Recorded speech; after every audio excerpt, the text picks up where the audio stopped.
Just a few years ago, Oren and Ronnie Frank's marriage was on the brink of collapse. Our marriage was falling apart, and we decided to give it last chance. The crisis was a turning point.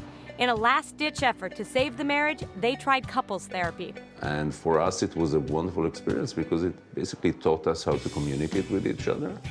And we could see the value, and I could in my head extrapolate the value and see how it applies to so many people. Therapy saved their marriage, and beyond that, gave them a business idea. Therapy can make all of us happier, but therapy has some issues. Stigma, shame. Therapy is costly, which is a nice word for outrageously expensive. In 2012, they launched Talkspace in New York City.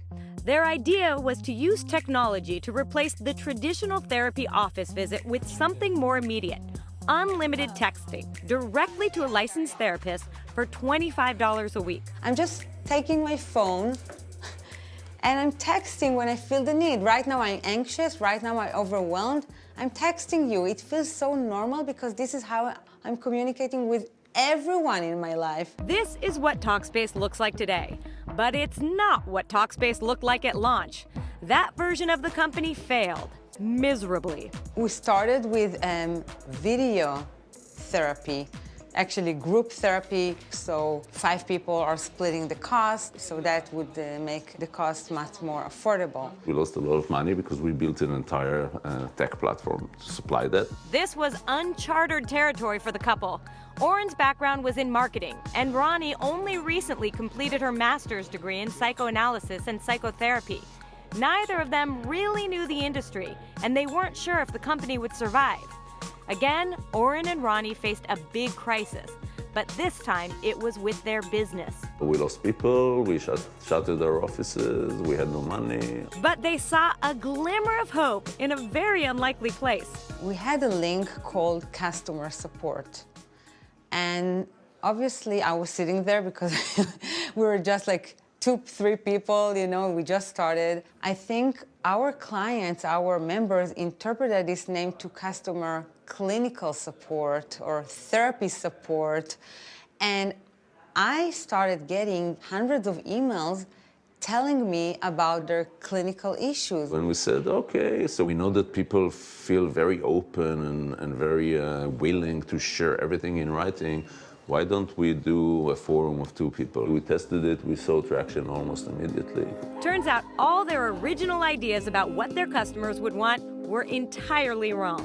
So it teaches you a lesson. If you think you know anything about what users will do and what they prefer and how they will behave, you're probably very wrong.